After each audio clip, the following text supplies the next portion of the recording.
Middle east की जंग के बीच अब एक नया और खतरनाक मोड़ सामने आता दिख रहा है। तेहरान में इजराइल के धमाकों की गूंज सिर्फ ईरान तक सीमित नहीं रही, बल्कि इसकी आंच पाकिस्तान तक पहुंच चुकी है।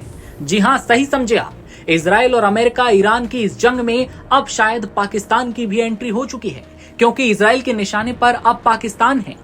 क्योंकि कहीं न कहीं पाकिस्तानी दूतावास को निशाना बनाते हुए इजराइल ने ये साफ कर दिया है कि अब कहीं न कहीं ईरान की मदद करने वाला पाकिस्तान उसका दुश्मन हो सकता है। लेकिन हुआ क्या? ताजा धमाके पाकिस्तानी दूतावास और राजदूत के आवास के बहुत करीब हुए। बस फिर क्या था? पाकिस्तान बुरी तरह भड़क उठा।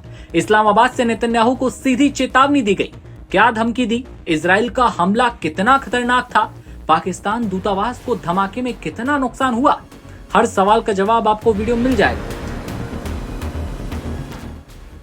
दरअसल इजरायली हमले की गूंज पाकिस्तानी हुक्मरानों तक पहुंची है। इस हमले को लेकर पाकिस्तान बौखला गया है और उसने इजराइल को कड़ी चेतावनी दी है। पाकिस्तान ने इजराइल को धमकाते हुए कहा कि वो कतर नहीं है जो चुपचाप हमले सह लेगा। जवाब में ऐसे हमले होंगे कि इजराइल की पुश्तें भूल नहीं पाएंगी।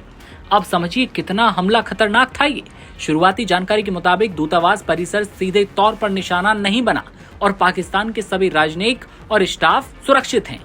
दूतावास के खिड़कियों के कांच भी सलामत हैं, लेकिन आसपास की इमारतें धमाकों से बुरी तरह दहल चुकी हैं। इस हमले के बाद पाकिस्तानी सरकार से जुड़े पाकिस्तान स्ट्रेटेजिक फोरम ने कड़ी टिप्पणी की और इजराइल को धमकी दी। बयान दिया, याद रखो पाकिस्तान कोई कतर नहीं है जो चुपचाप हमले सह लेगा। अगर दुनिया में कहीं भी हमारे डिप्लोमेट्स को नुकसान हुआ तो जवाब ऐसा होगा कि जिसे इजराइल की पीढ़ियां भूल नहीं पाएंगी। बता दें कि ईरान, इजराइल और अमेरिका के बीच जारी युद्ध अब चौथे हफ्ते में प्रवेश कर चुका है। पूरी दुनिया की अर्थव्यवस्थाओं पर बुरा असर पड़ रहा है। बार बार शांति की बातें हो रही हैं, लेकिन नतीजा शांति के हक में जाता नहीं दिखता।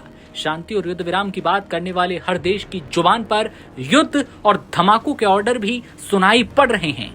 इसी बीच इजराइल और अमेरिका ईरान के तेहरान, काशान और आबदान जैसे कई शहरों में बार बार हमले ये लोग कर रहे हैं, जिससे जंग और तेज होती जा रही है।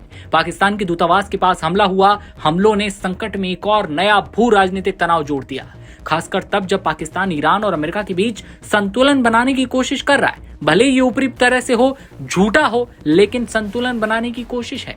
पाकिस्तान ने खुद मध्यस्थता की पेशकश की थी। इस्लामाबाद के अधिकारियों ने कहा है कि अगर अमेरिका और ईरान दोनों सहमत हों तो पाकिस्तान बातचीत की मेजबानी करने के लिए तैयार है।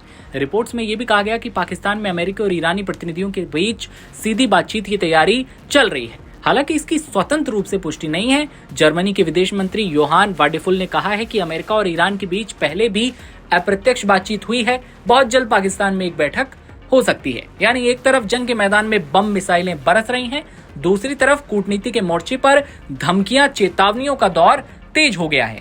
ऐसे में सवाल यही है, क्या तेहरान के धमाकों से पाकिस्तान और इजराइल के बीच नया टकराव शुरू हो सकता है, या फिर पाकिस्तान वाकई इस जंग में शांति का रास्ता निकाल पाएगा? आपको क्या लगता है?